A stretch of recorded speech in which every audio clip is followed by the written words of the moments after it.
Hello, if you're here for content operations in the age of artificial intelligence, you are in the right place. My name is Scott Abel, and I'll be the host of today's show with our guests, Colleen and Christopher Jones from Content Science. A few things about our webinar platform. We don't have access to your camera or your microphone, which just means that we can't see or hear you during today's show, so you don't have to worry about that.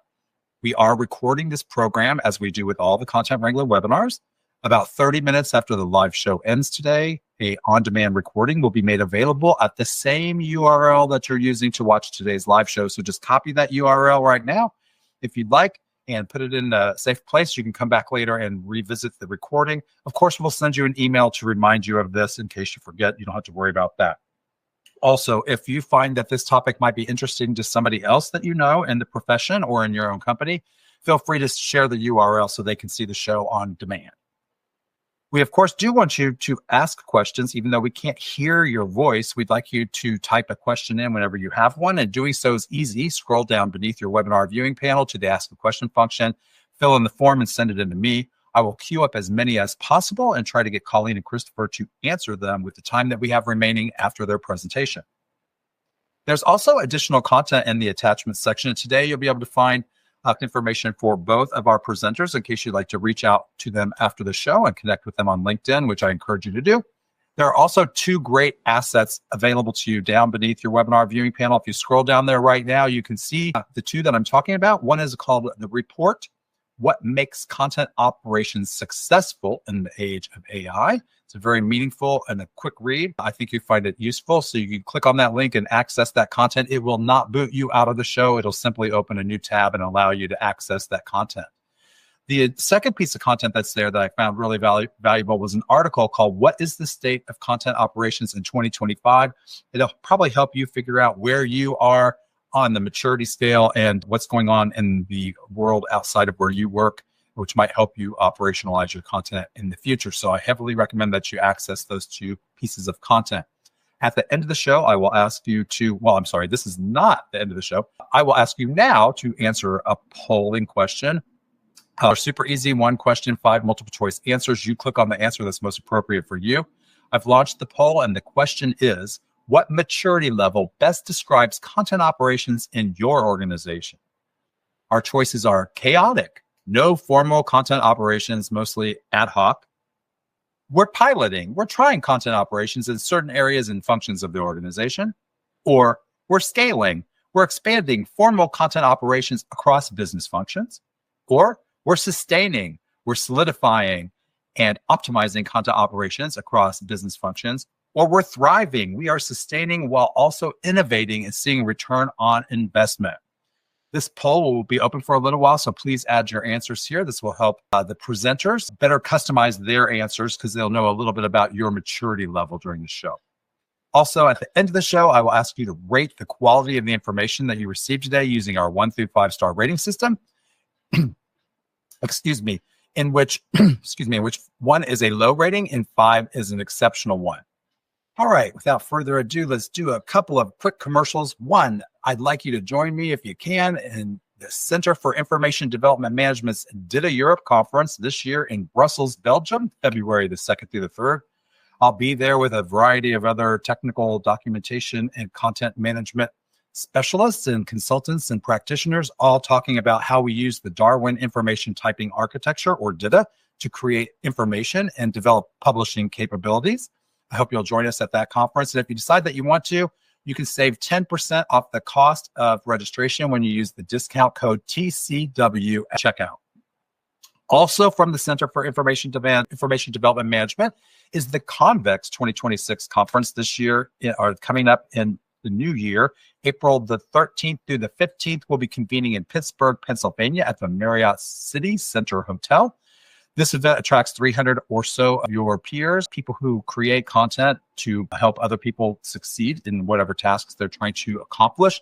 You will join technical writers, information architects, terminologists, content strategists, engineers, and operations specialists, all in the same building to talk about best practices, lessons learned, and to share case studies that are of value to you and your team. You can save 10% off the cost of this event as well by using the code TCW at checkout. And I'd like to thank the sponsor of the Content Wrangler webinar channel, Pareto, an all-in-one content operations stack designed specifically for technical documentation teams. You can learn more about Hereto on the web at hereto.com. And we're going to hear from one of their customers at Medallia right now.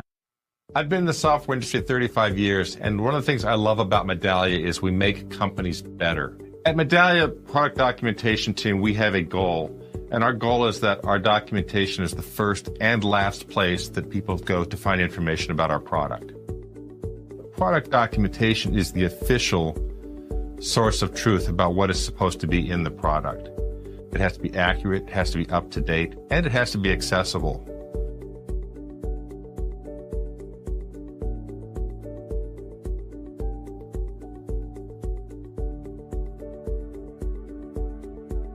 Documentation, as I see it, is proactive, whereas support and knowledge centers are more reactive. Having good product documentation is key to supporting the product and to eliminating downstream costs. When a customer can self-service their own answer, it's a win for everybody. The customer gets the answer quicker, you reduce costs of support, and everybody's happy in the end.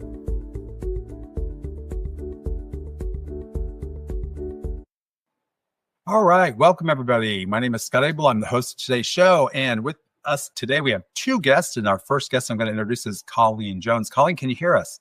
Yes, I sure can. Thanks so much for having me, Scott. It's great to be here. It is good to see you again. I appreciate you being here. Who did you bring with you today? I brought Chris Jones. He is the Vice President of Content Science and is the lead researcher and analyst for the insights that we're going to share here today. So, Chris, I'll let you say hello. Hello, everybody. It's great to be here. Hi, Chris. All right. Why don't you share your screen? I will put myself on mute. But before I do, while you're sharing your screen, I will remind audience members who might have just joined us that you can ask a question of our guests at any time today by scrolling down beneath your webinar viewing panel to the Ask a Questions function. You can click on that, fill out the little form, and send them in to me. I'll queue up as many of those as possible and try to get you answers with the time that we have available on today's show. And don't forget, there's additional content located just beneath the webinar viewing panel that you can access at any time during the show, including a report called What Makes Content Operations Successful in the Age of AI, which I found really meaningful. All right. I am going to be quiet now and let our presenters take over. So Colleen and Chris, take over the stage. Thanks so much, Scott. We're very excited to talk about our latest research and what it means for everyone here. First, we'll quickly recap the value and approach to our ContentOps research. Then we'll delve into some key findings for ContentOps maturity overall, as well as the top success factors. So success factors like vision and strategy, measurement and intelligence, and AI. We'll also discuss some new challenges many organizations are facing today and what that can mean for your ContentOps approach. So the value that we see in studying ContentOps now relates to the huge spend on AI and digital transformation happening today, as you can see on the right. Huge. If your organization is making investments in modernization or transformation or AI, they're going to want to see a return on that. And we find more and more that ContentOps maturity is the key to getting a return or not. So this research and the related report help you and your organization clarify and prioritize your ContentOps approach. So Chris, could you share a bit more about the history and methodology? Of course, Colleen. We've conducted this research since 2015, involving more than 900 participants so far. And out of this research, we formed and refined our content operations maturity model, which you can see on the right. The model ranges from 1, chaotic, a pretty ad hoc approach to content, all the way to 5, thriving, where you're sustaining content ops everywhere you need them, you're innovating, and you're seeing a return on investment. So if you haven't already, I encourage you to answer the poll about how you rate your organization's maturity, and you'll get to see how your rating compares to what we found in just a moment. In terms of the methodology, this 2025 update is based on a survey with 100 participants and interviews with 12 participants covering a range of industries and organizational functions ranging from technical documentation to marketing. We also involved executives, leaders, and individual contributors. Back to you, Colleen. Thanks, Chris. So let's check out where things stand with content ops maturity overall.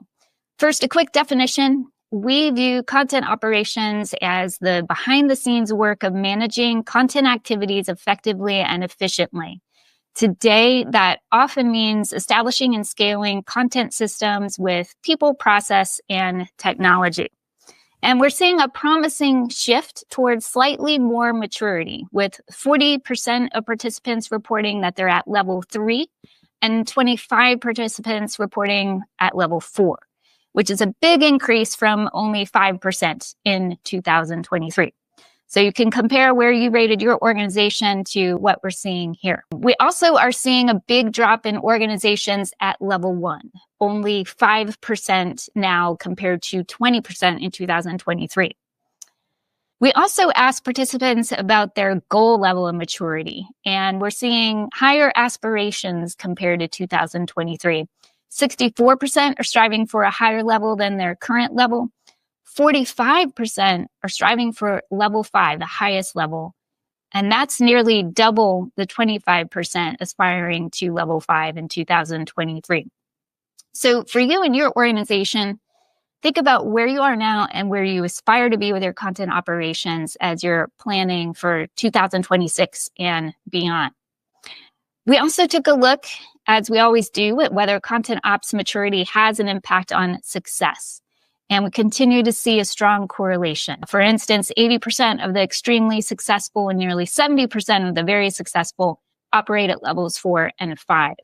So this is one of many proof points that content ops maturity matters. Chris, could you share a bit about how one of the participants views the value of content ops? Yes, we like how Stephen Pritt at Thomson Reuters views content operations as crucial. He notes, as AI continues to evolve, effective content operations are becoming increasingly important. They not only streamline the content creation process, but allow us to maintain control over our narrative, ensuring that our messaging is coherent and resonates with our target audience across all channels. Content operations should be the backbone of modern content teams as they integrate our platforms, technology stack, and AI to work seamlessly together. So Stephen mentions very specific ways content operations benefit Thomson Reuters. Consider what specific benefits or potential benefits are to your organization. Now let's shift from why mature content operations to how to do it. Yeah, so we're going to hit the highlights of top success factors, starting with content vision and strategy. As a quick definition, content vision is the desired future state, and content strategy is a high-level plan to move from the current state to the future state.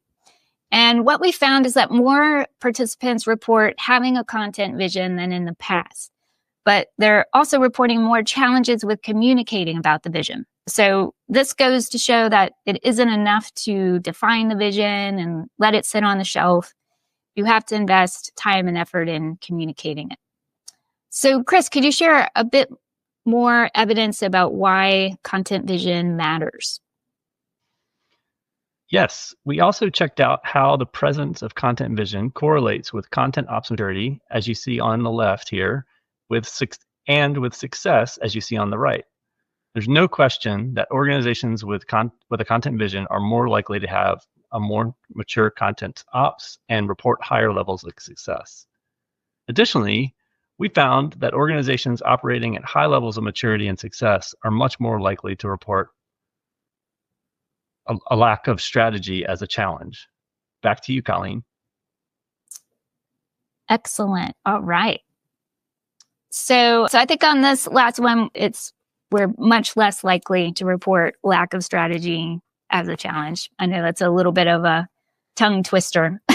So if you have content vision in place, you're more likely to have content strategy in place and not have that be a challenge as well. So Elizabeth Mendez, Associate Dean at Emory Rollins School of Public Health, explains why vision and strategy are more important to content ops than ever. She notes that in an era where technology evolves faster than teams can adopt new tools, vision and strategy anchor content operations, and together they turn constant disruption into an opportunity to evolve with intention rather than react in chaos. So consider whether your organization has a strong foundation in content vision strategy on which you can build content ops. Now let's turn to a different success factor, content measurement and intelligence.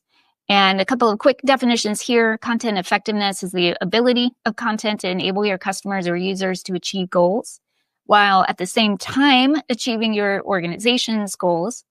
And content intelligence represents the systems and software that transform content data and business data into actionable insights for both strategy and execution and tactics and good things like that. So what we found is that more organizations are measuring than in the past, but it's still only 50% of organizations. Half are still struggling with content measurement. Chris, could you share a little bit more about why? Yes, the reasons why are a little different now than in the past. Lack of time, lack of tools, vague objectives, and lack of training are challenges reported almost equally. In 2023, vague objectives was far and away the top challenge to measuring content effectiveness. We also checked out whether having content measurement and intelligence correlates with content ops maturity or success. And the answer is yes on both counts. Organizations that are measuring are more likely to have mature content operations and to report higher levels of success. Colleen, could you share more about these organizations? Absolutely. We also found that organizations with content measurement and intelligence are more likely to have useful reporting, comprehensive processes, visibility into where content assets are, clear communication across silos, and effective standards and procedures. And if you think about this, it makes a lot of sense. For example, it's really hard to measure content in a meaningful way if you don't know where all of the content for your organization is. And that might sound a little bit silly, but it's actually a big, big problem in organizations or organizations that are trying to scale. We also found something else interesting, and that's that only organizations at the highest levels of maturity and success measure ROI. As you can see here, most are at levels 4 and 5. We really like this advice from Mike Hales of EE here. He says, having your elevator pitch on the value of your content is absolutely crucial. State it in the terms your business uses. Cost save for service, conversions for marketing and sales, and so on. It serves as your trump card in conversations about priority, and it also will help in those political conversations about why do we care about this content. So, Chris, could you take us into the next success factor? Yes, now let's talk about AI and content technology. We know that there's some general reports out there about the state of AI, such as from McKinsey and MIT. We really focused on the impact of AI in content operations and vice versa. To start, what we found is a huge uptick in using AI compared to 2023, and nearly 20% of participants report that AI is central to their content approach. And we asked about the use cases for AI, and content creation is far and away the most common use case, as you can see here. This is more than double the 36% that was reported in 2023. So that might be what you expect. What might surprise you is organizations at higher levels of content ops maturity and success are less likely to focus on AI for content creation. For instance, only 32% at maturity level 5 report content creation as a use case, and only 40% with extreme success report content creation as a use case. We also asked participants about specific examples of success with AI. Could you shed more light on those?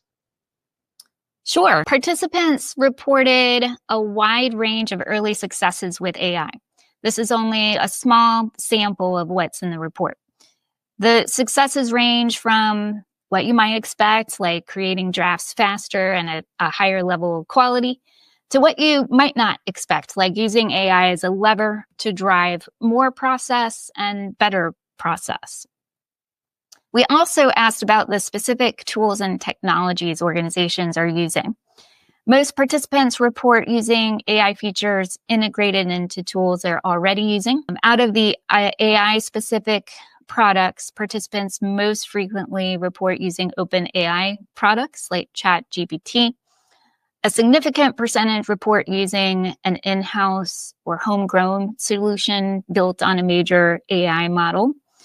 And the other answers include signing up for new products with AI features and without necessarily an affiliation with those major AI models like OpenAI.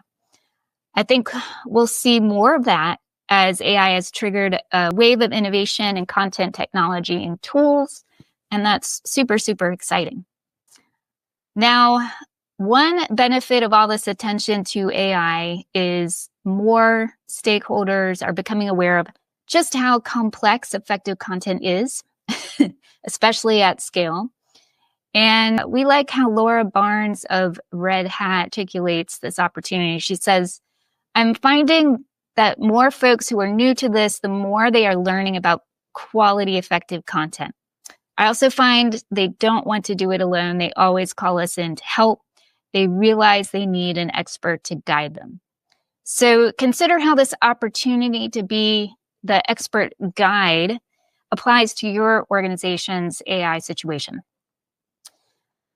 Now, it's one thing to pilot or experiment with using AI. It's another thing to actually scale it.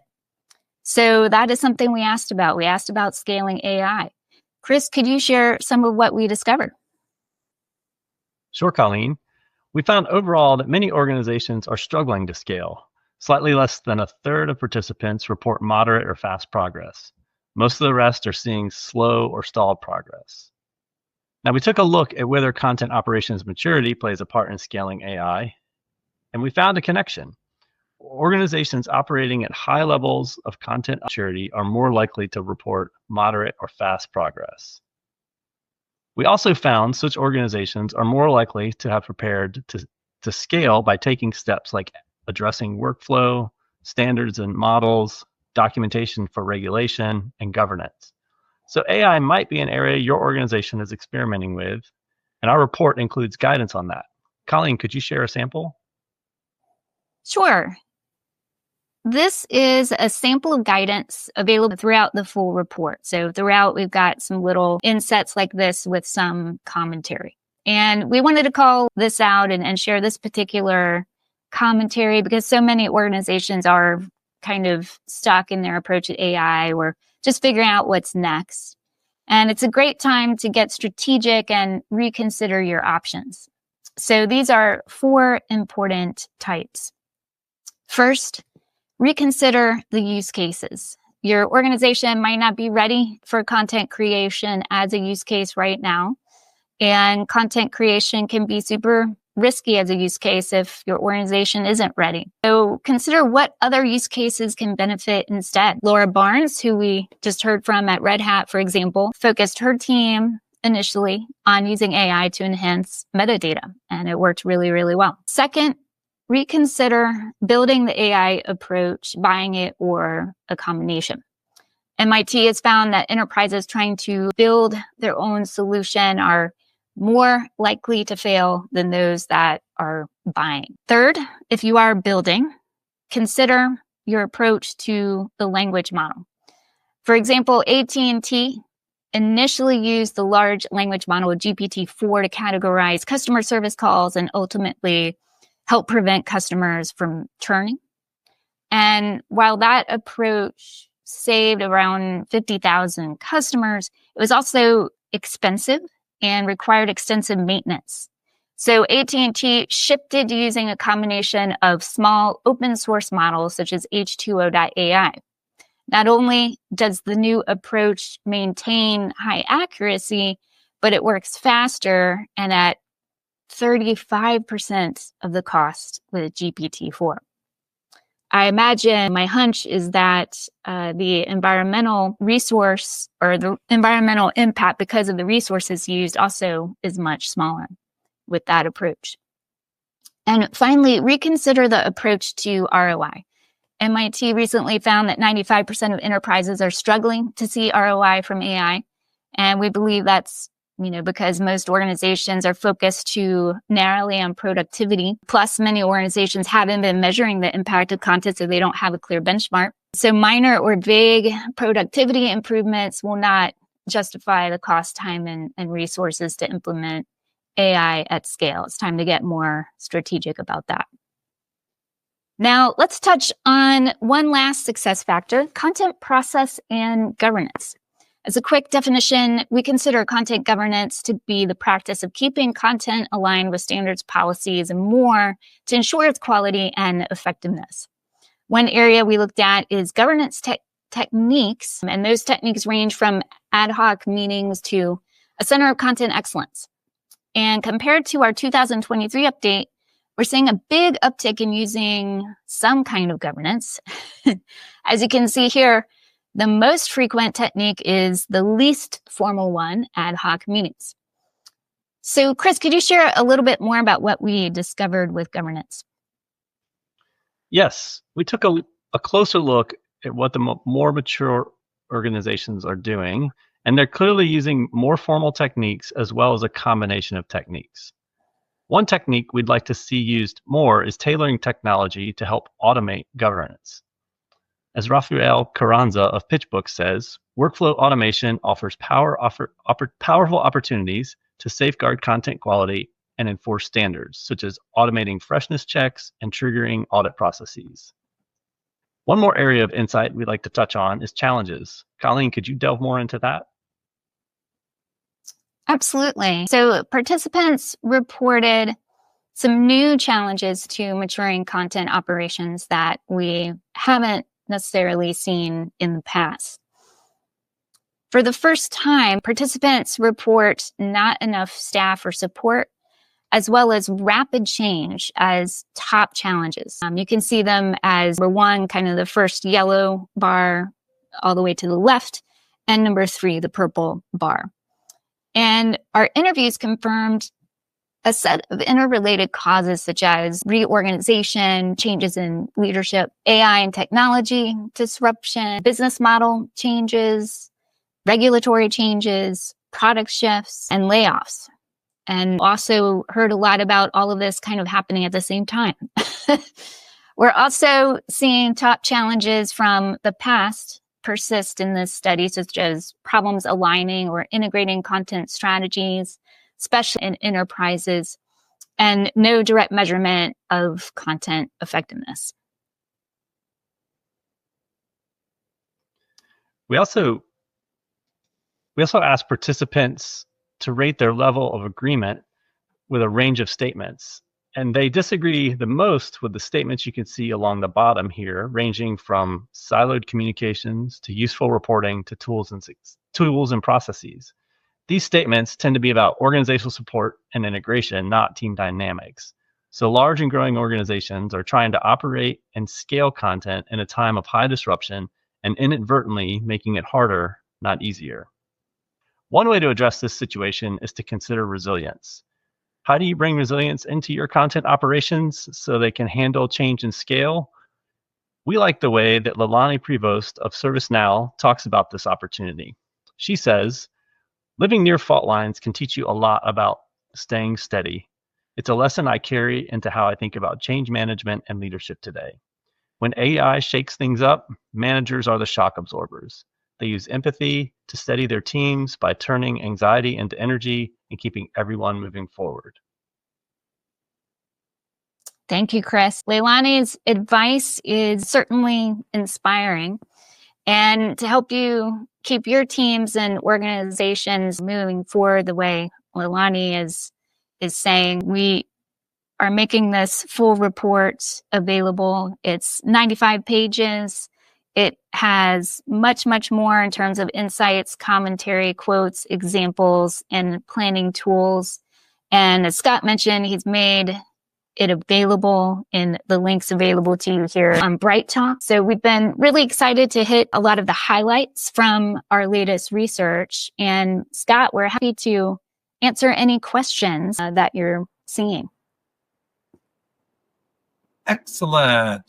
I guess I have a question for you, which is, what do you think the the organizations who are starting to explore content operations are getting right? I think they're getting right a few different things. One is the fact that technology can help. They're looking to technology that they're considering, whether it's a CMS, whether it's, looking at using AI, whether it's, tools that explicitly help with content operation. They're looking to them more, have higher expectations of the technology. And I think that's absolutely the right track to go on. There's so much that technology can do to help with, in combination with AI, handling and scaling content operations. So that's one thing that's right. I think the ones who are able to get going a little bit faster and have more momentum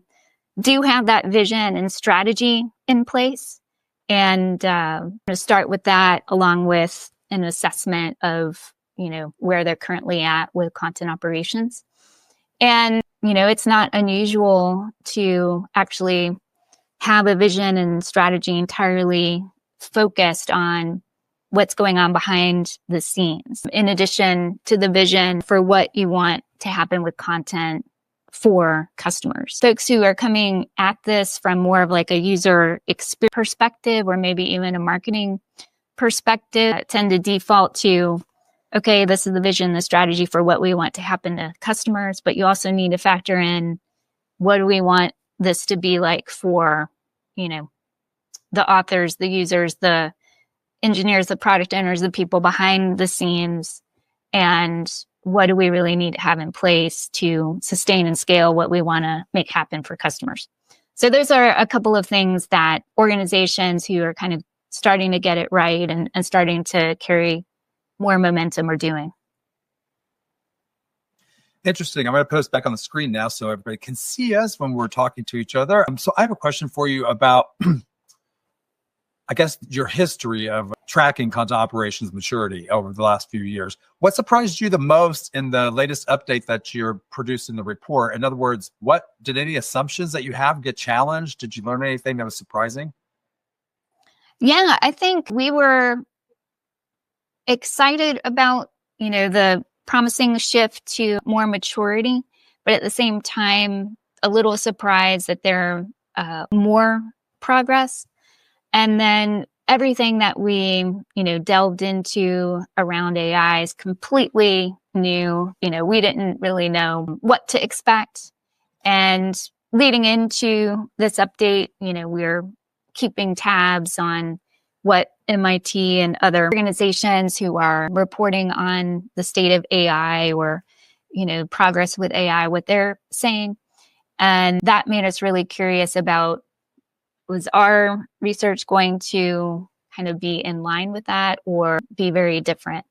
And, after going through this research and, keeping tabs on what others are saying, I think leader in any organization has a very, very clear picture of, both the fact that AI within an enterprise is struggling, the adoption is wrought with challenges, and thanks to our research, a super clear connection to content operations maturity. That, I can't say it was a surprise because we certainly had that sense based on our direct experience working with clients, but it was really exciting to confirm, and it's exciting to share here now. Do you think that it dawned on me that most of the work that we've done trying to improve the way that companies produce and deliver information has been about the customer, or about trying to get the information to the customer in some kind of way that's meaningful, right? To convert them, to educate them, to inform them, whatever it is. But now content operations is really about the whole ball of wax, which means you had said earlier about internal stakeholders. What about the people who are the authors? What about the people who are the setup people, the delivery people, the taxonomists, everybody who works on it? They need to have their work operationalized in order for this chain to work. Is this something that companies are aware of, or do you think that the awareness that it's about the internal audience just as much as is the external audience is a new thing for them? I think it's very new, and At the same time, I'm seeing more growing awareness that, as you said, operationalizing all the different aspects of what goes on behind the scenes related to content to happen. And we're seeing more inquiries for help with content operations and everything that goes into it. Hearing things like, we need help with our operating model, we need help maturing our content operation, various terms being used for it. But to 2023, we're absolutely seeing more awareness. I also really like, in terms of kind of explaining why this really becomes a big deal with implementing AI, I really like the GAS framework that researchers from Georgia Tech and Duke have articulated really well in a recent paper as being applicable. So that framework is essentially a triad, if you will, of generality, accuracy, and simplicity. And, typically with any kind of technology or system, you can do really well in one of those, maybe two of those, not all three of those at the same time. And AI is really interesting in that it seems very simple to individuals, and it is especially something like Chat GPT that is very broadly applicable. It seems to apply to everything. And, compared to how much it's applied to, it's relatively accurate. So on the surface, that seems like, oh, wow, we could just deploy this everywhere in the enterprise and we'll be good to go. But actually, there's a whole lot of complexity behind the scenes. And a lot of that complexity, I believe, is content operations, the way content needs to be handled. And AI actually kind of shifts the complexity. If you want to automate more and more, or just accelerate more and more with what happens with content operation, you've really got to have your ducks in a row with figuring out, documenting workflow. You really need the expertise of content professionals to figure out how all this needs to be set up and work together. And yet a lot of organizations have a lot of ad hoc, offline, sort of tacit knowledge about content that they weren't aware of before. And so, I think the organizations that are really going to win with AI are the ones who manage and handle this complexity, largely content operations complexity, in a very strategic and smart way. Christopher, what could you tell us about the audience profile for the report? One of our viewers wants to know if it was mainly focused on the United States, or did you have participants from other countries that also shared their data with you?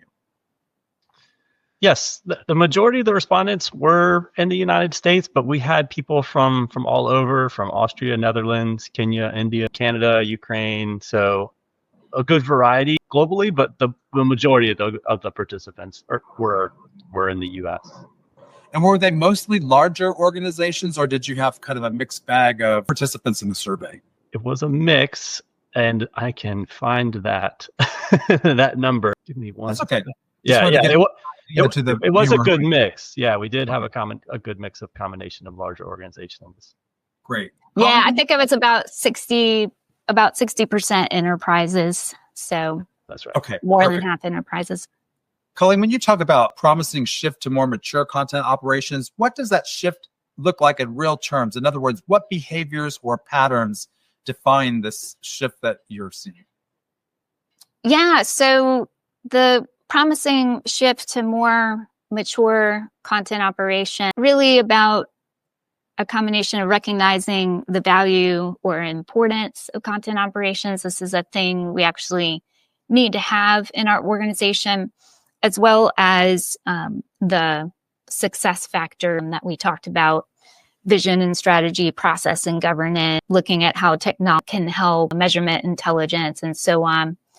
And one, useful way to make this happen for an enterprise we're seeing is a center of content excellence. And that's kind of a hub that really can be a great mechanism for content operation. It's something that has worked really well, for example, at Thomson Reuters.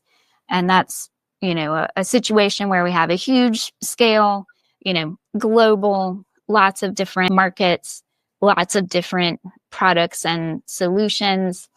How do you bring some alignment and order and efficiency to the approach of content for all of those situations and customers? And so it's something that we didn't see a lot of organizations saying that they were doing, but it did tend to correlate with the more mature and successful organizations have something like that in place. And so I'm really excited about that shift, organizations who want to start making that shift even more. I'm excited about the possibility for Center of Content Excellence to really make it easier and faster. So that's definitely one way to make the shift move a little bit more efficiently. Excellent. One of my questions would be, because I helped you share this information with other folks, that means that probably some technical documentation teams responded, or somebody from one of those teams might have responded to your survey. Did you see any evidence in your research that of the respondents that gave you information that their technical documentation teams were trying to operationalize their content production capabilities? Yes, absolutely. We definitely had technical documentation and product content leaders and executives in the mix. Alani, for example, who we shared a quote from, is one of them. And operations is a big point of interest, just because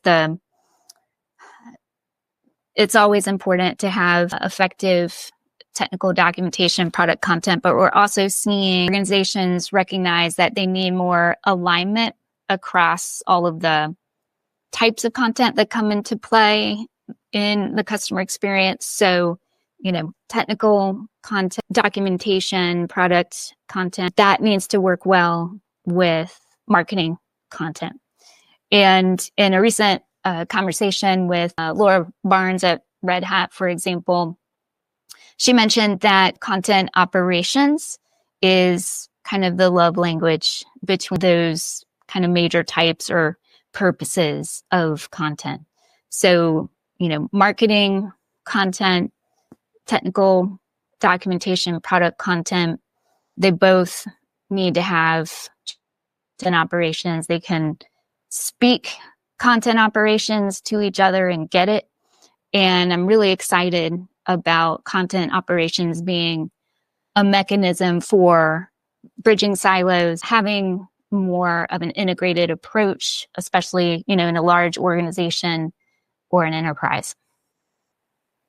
Here's kind of a technical question. I think it's maybe not inside of your research, but I would imagine you have some thoughts on it. So one viewer asked, when building the actual content, is it best to include the meta tags with the content? And how does this potentially impact sellers that will actually use the document rather than just questioning or prompting for answers against the content with an AI system? Interesting. Yeah, I think that including the metadata is huge. Metadata, big problem, a big hindrance to organizations that reported they weren't seeing AI success or, weren't making progress, reason for slowing down or getting delayed. So, having the metadata, really clean, including it up front. I'm not sure if this person's getting started or trying to fix an existing process, but absolutely doing that will serve that organization very, very well. And the exciting thing is AI and other technology can help with doing that and maintaining it. If you are one of those organizations that maybe is in a situation of content debt and, a bit overwhelmed over how are we going to clean up this metadata situation, tools and technology can help with that now. It's super, super exciting. So it is realistic to resolve that kind of debt or, problems with metadata and get to a really good place to where your content is more AI friendly. I think that makes a lot of sense. In my experience working with technical documentation teams in particular, we used metadata primarily to enable capability called single source multi-channel publishing. And so the metadata was there so that we could push some content to a PDF, but not some content that's the same to a different, output channel. And so we weren't really taking advantage of the semantic enhancements of things like product names, places, people, nouns, just things like that would help the system differentiate something that has the same name. For example, there's a software company that it's a CCMS that's called Magnolia, right? There's also a plant called Magnolia. Oh, I'm sorry. There are two. One is a tree, one is a shrub. They both have a flower called Magnolia. You might have them in your yard on Magnolia Court. You might be named Magnolia Johnson. And then all these magnolias are what you see what I mean? Like, I think that the people who were using metadata weren't thinking about that, solving that problem. And now here we are with a system that wants that input so it can differentiate and give us the best answer. So it seems like this is a great segue for us to say, if you're using metadata already, this just means you can deploy it in more strategic ways. It won't always have to be to delineate the content in each output format, but it may be to help an LLM provide the right answers and create a knowledge graph for you to avoid hallucination possibilities. Do you feel like that's a thing? Yeah, absolutely. I think it is crucial to kind of the governance and ensuring accuracy when you're looking at leveraging AI to help content for sure. It's also important to content measurement and intelligence and being able to leverage AI. This is another potential use case for anyone looking to infuse AI more into their content operations. Content measurement and intelligence, having metadata in place for content helps tremendously with getting useful insights and reporting about content. And, if you know, say what specs, characteristics, attributes, substance of your content performs best with these types of customers in this particular market, and you can get that quickly or just have it reported to you on an ongoing basis, then you can make both more tactical, optimization decisions. How do we, make this perform even better? As well as more quickly get to a strategy. If you're looking at, say, developing new content for a new product for those same customers, you can quickly understand, well, let's look at what was effective in the past and how we might be able to apply that to this new strategy. So metadata, crucial for so many things with being successful with content and AI. Would it be fair to say that maybe the one word description we're looking for is precision? Because if we want to avoid hallucinations, then we want to have more precise answers. And in order to do that, we need metadata that is precise. It cannot be a chunk and say, oh, this is a product description paragraph. Yes, we know it's a paragraph. Yeah. But what is the paragraph and why is it there? And who is it for? And is it for everybody? And is it in the same language that everybody needs? And I think that metadata discussion is something that we skip over. We say, oh, metadata is data about data. And then people go, what? I don't know what that means. So I feel like this is like a maturity area that's going to grow. People's experience. Yeah. What can I do with metadata? I had a client who said, we added metadata, and then all of a sudden we just discovered we could sort our own content. We could say, go find all these things that include this product name that are in France that are not able to be sold because of some regulation, right? Because they have all this metadata that tells them that. Make a list of those things, prioritize them by the popularity or how many times people ask questions about them in our documentation. And all of a sudden, their documentation metadata was serving as a query engine. You can ask questions of your content and then learn what's missing or what can be improved. And that's never what we thought about when we did multi-channel publishing. We weren't trying to solve that problem. Christopher, I see you nodding your head. Do you agree with that? I do. I agree with you. I'm just enjoying your commentary on that. I think it rings so true with the clients that we interact with as well. So. Excellent. Well, let's take two more questions really quickly. One of them is, There's actually two questions in this one person's question, so there are three questions. The first is a little bit of context. So you mentioned earlier that some organizations have trouble identifying the precise value of the content they produce. So the questions are, is this purely a measurement problem, i.e. a problem attributing value through SEO, for example, or is it due to the murky content strategy at the enterprise level that doesn't appreciate why content is being deployed in the first place? Yes. So there is a strong correlation. We didn't necessarily share it in the presentation, but we've seen repeatedly a strong correlation between having a clear strategy and having more effective, successful measurement. So, the connection might not seem obvious at first to a lot of people, but it is, hey, if you know what you're trying to do, then you can more easily decide what's important to measure. And then you can focus your reporting. It's much easier to actually execute and implement reporting, or maybe an entire system of content intelligence to help you understand whether you're making progress in executing that strategy.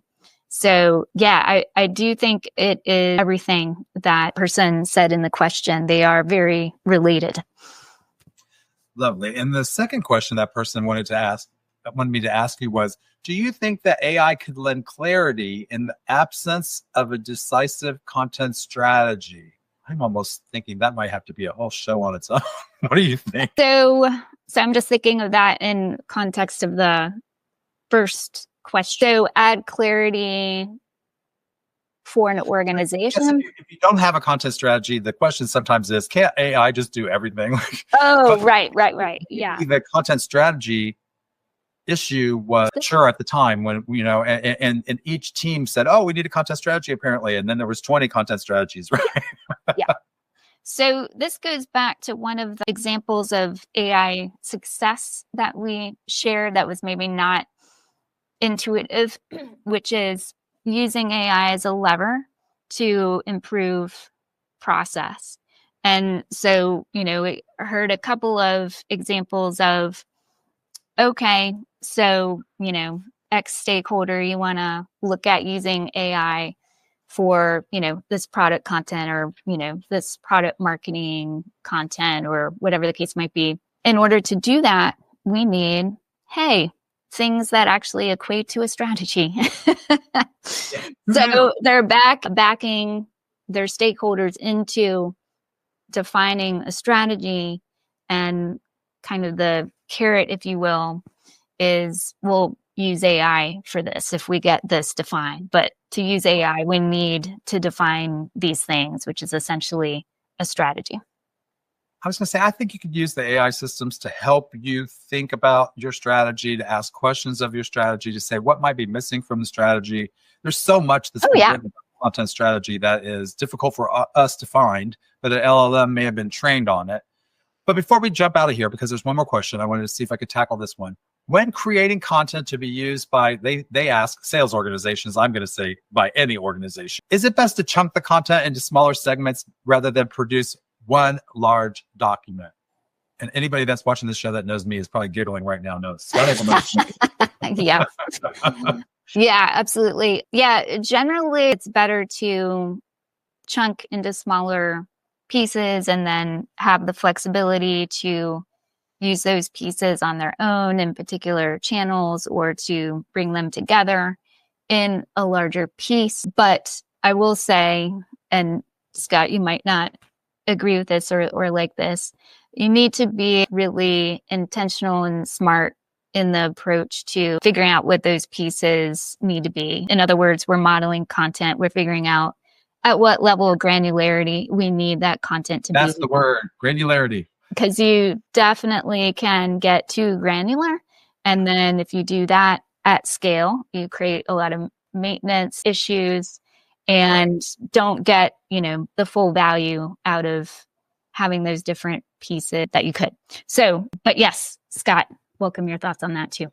I say as small as you need to. If your company has one letter and that's the company name, and you would like your company name to be a variable and you want to be able to write it once and change it everywhere in case you change your company name and you just want to change it in one place that changes everywhere, that would be a smart use. Do you want to go granular on every single word and sentence? Oh, no. But I think Ann Rockley had a good way of thinking about it. If you repurpose content twice, you copy and paste it.